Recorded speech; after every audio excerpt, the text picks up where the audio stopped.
মুরব্বী, আপনার এই বাগানে এই সিজনে কিরম লাভ হয়েছে?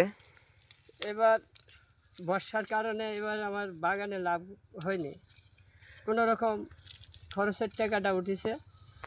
আর বর্ষার পেয়ারা অনেক মায়ের হয়ে গেছে, বর্ষার অর্ধি পেয়ারা নষ্ট হয়ে গেছে। নষ্টের কারণে লাভও করতে পারিনি। সেই সময় বর্ষা এসে এখানে আচ্ছা, এখানে কতটুক পানি উঠছিল মুরব্বী? পানি ধরেন হাঁটুর একটু উপরে এক কাঁচা অবধি পানি উঠছিল।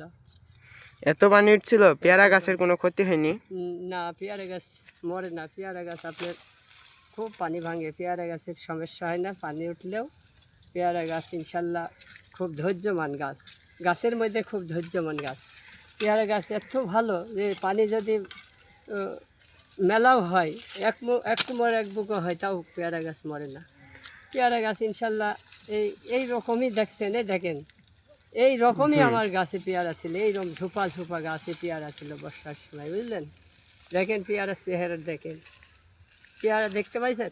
জি, এখন যে এইসব পেয়ারা আমার সমস্ত পেয়ারা নষ্ট হয়ে যায়।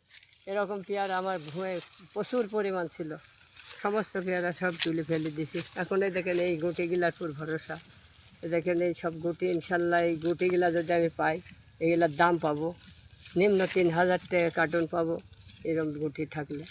এগুলো কখন উঠবি মুরব্বী? এইগুলো একেবারে পুরা শীতে এই পেয়ারাগুলো আমি দামে বেচতে পারবো। ধরেন এইগুলাতে আমি ধরেন লাভবান হব।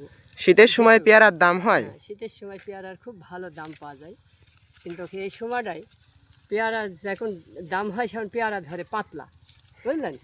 পেয়ারায় দেখেন এখন কম। এই যে দেখা যাচ্ছে আমার গাছে একটা ঝোপায় যদি 10টা পেয়ারা থাকিছে, এখন একটা গাছে দেখা যাচ্ছে একটা গাছ কুড়ি 50টা পেয়ারা, 50-60টা 70টা পেয়ারা হলেই লাভ আসে। আপনার বর্ষার চাইতে এই পেয়ারাটা তো আমাকে লাভ দিবে।